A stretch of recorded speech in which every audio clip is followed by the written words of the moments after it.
Hollywood is our place to hang out. It sure is, Arrow. How's it doing? Well, man, I'll tell you what, I'm excited to talk with you because right there at the top of your note was Wicked movie news, and I know that you're a big Wicked fan. Oh, my God. Biggest, right? I mean, I've seen it 46 times. I've been waiting for this movie forever, as has every fan of the Broadway musical. And they announced this week, and by they, I mean the director, John M. Chu of Crazy Rich Asians and In the Heights. I'm so glad he's the director. Released on social media a statement that the creative team has felt kind of stumped by adapting this show to the big screen, and they decided to split it into two parts. So Wicked Part 1 will hit theaters December, Christmas 2024, and then the following year, Christmas 2025, we'll see the second half. It seems so far away, but we all know that, no, it's not really that far away. It's not. What's interesting to me is it's really an unprecedented move for a musical movie, and it's a real show of strength of faith in the power of the brand of Wicked. I mean, they're treating it like a Harry Potter Deathly Hallows film or like an Avengers movie to give it two parts. That's a real show of support. And what is the reason for it? I mean, because I you're going to hate me for this. I've never seen Wicked. Click.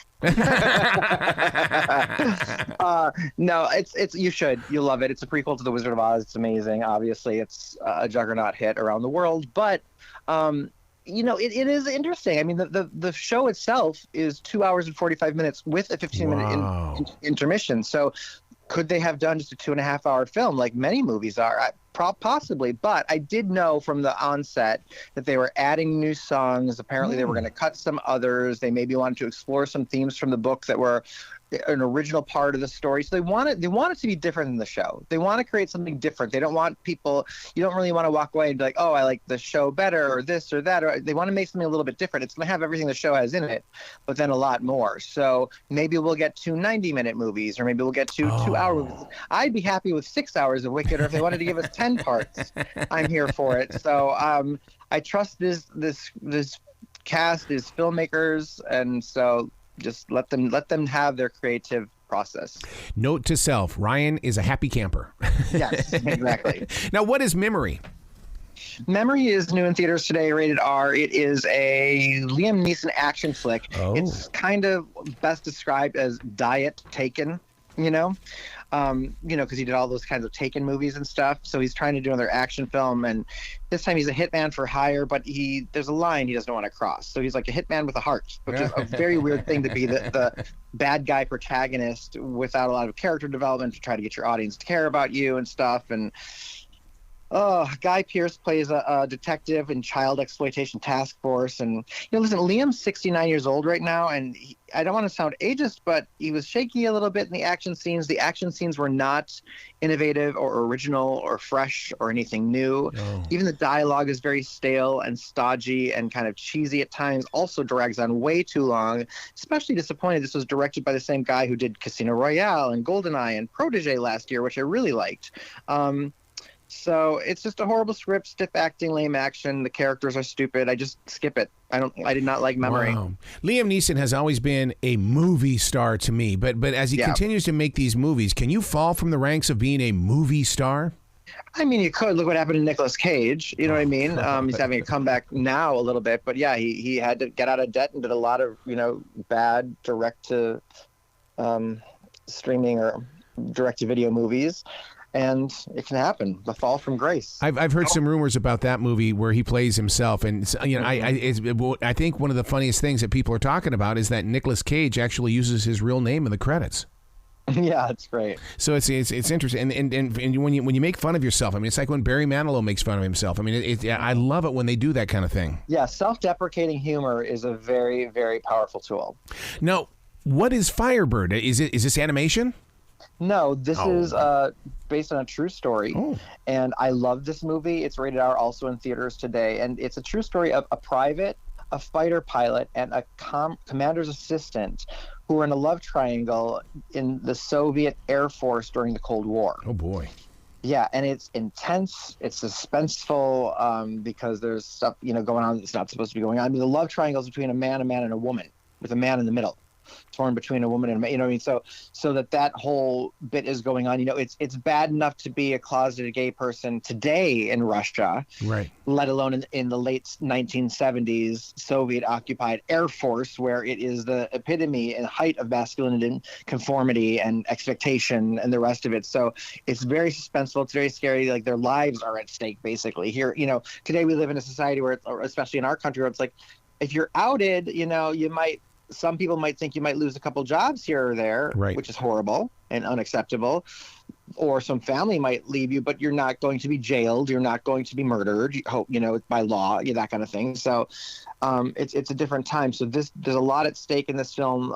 Also seeing this type of war and, you know, the Russian side depicted or the Soviet Union side depicted is rare. So it's really unique. It's not like any other war movie I've ever seen before. And it's interesting because I think about, like, you know, why I like sports movies. I'm not a sports fan. I'm not a sports goer or sports spectator, right? Mm-hmm. But I love sports movies because the stories are good and the character development is good, and I end up caring about these people. And then those climactic matches, whether it's tennis or football or ice skating or baseball, you're so swept up into the passion and the competition, and you care about them so much, you want them to win, you're rooting for them, you know what I mean? And so even though I'm not a sports person, I like that. So I feel like whether or not you can personally identify with these characters, you can walk in another man's shoes, and the power of good storytelling to be able to transport you and get you to identify with someone that's totally different than you really speaks to the strength of this script and these performances. And I loved Firebird. It's powerful. It is just really strong, intense, beautiful, and see it. Firebird's in theaters. Now, this was a major first this morning. You said two movies in theaters. That's not part of our normal conversation. Yeah, it's been a long right? time since. So I have to ask you, Spring Awakening, is it in theaters as well? No, this is on HBO and HBO Max. It's a documentary. I know I would have seen this in theaters, but it's a documentary, Spring Awakening, Those You've Known. Spring Awakening was a Broadway musical that won 7 Tonys, including Best Musical back in 2007. I saw it then with the original cast, and then they filmed behind-the-scenes footage then, plus behind-the-scenes footage recently of their 15-year reunion concert. And, you know, that show was just groundbreaking and revolutionary the way that Cats, Rent, Hamilton was, because it's set in the late 1800s Germany, and it's about children that are sexually repressed dealing with puberty and suicide and abortion, and it's hypnotic. It's a provocative show. The universal theme of teenage angst, and while that's all going on, they used rock and pop music, and it launched the careers of Leah Michele, Jonathan Groff, John Gallagher Jr., Skylar Astin, and so many more. Wow. See, I like period pieces like this because this is, I love history. I love watching documentaries and things like this. I mean, this is like you were talking about sports. I mean, I love something that where there's a victory, but there's also a little bit of pain involved.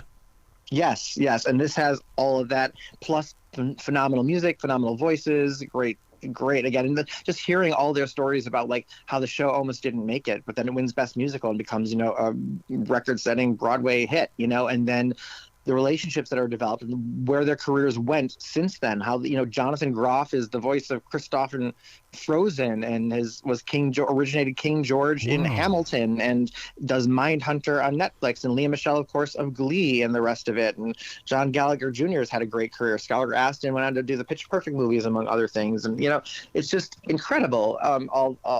All the talent and all that it took. I mean, the show was almost not going to make it, but then also hearing all their stories coming back 15 years later, reflecting about what the show did. I don't know if you've seen the headlines Leah Michele has made recently, because this is a documentary where she basically, I was shocked when I saw it, but I didn't think it was going to make that many headlines. But she goes ahead and talks about the time, you know, 15 years ago when she showed Jonathan Groff, her best friend, her sacred space with a desk lamp, because he's gay and had never witnessed that, and she was explaining the female anatomy and and it's just so funny, but it's making headlines. So it's like she's back in the headlines for talking about her bold. She's of course now married with a child and the rest of it. It's so funny, but it's great. She's great. He's great. If you never saw the show like I did, this documentary really does capture a lot of the magic. So stream it on HBO or HBO Max. It's Spring Awakening, Those You've Known. Wow. Ding, ding, ding, and ding. I mean, my God, it was home runs all the time. You're headed to the dang Super Bowl, buddy.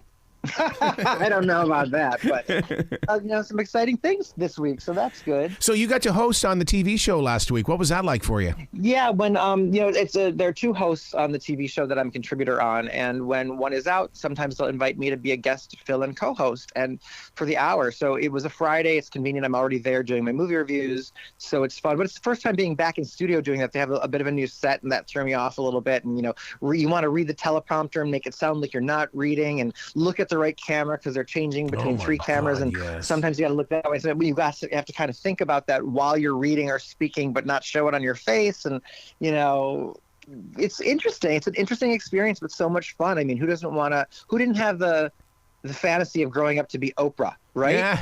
So for an hour here or an hour there in a very limited way, in a market that I care about, I get to live out that fantasy, and it's great because the host of the show are friends of mine. You're part of that community. You've been a part of the Milwaukee area.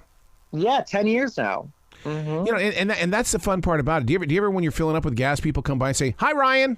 Oh yeah. Oh really? That's funny. And it is interesting. You even have the people who are like, "I didn't want to bother you. I didn't know if I should say something, but I wanted to." I'm like, what? I'm not.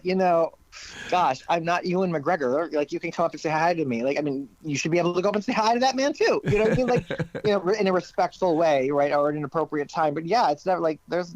It's so weird how people are, because I live in a town that's not Hollywood, where there aren't real celebrities. They look at the people on the news as I'm on the news on Saturdays, as celebrities, I guess, local celebrities. It's so funny. It's very humbling though to kind of have people talk to you that way, and you're kind of like, okay, hi. I'm just a regular guy. I gotta go over here and buy a loaf of bread. I'll be back. I mean, but Arrow, it's like, think about it. I mean, you do more radio, and I certainly did radio for many years before TV, and we can't be broadcasters without an audience. I mean, if we didn't have an audience, we wouldn't be able to do the work that we do. So hopefully it's not the reason we do it. We don't do it to have an audience, but we love the work that we do. We love talking about the content that we're covering, and the side effect is we hope people are listening and watching, and so it's just all kind of a side effect, And what you do up there now in Milwaukee television is you get to wear makeup. I just get to walk in the studio and have my jammies on all day. It's so true. I hate it. I mean, my hair is thinning so bad. I sprinkle in this like brown powder on top of my head so the lights don't make me look even more bald than I already am.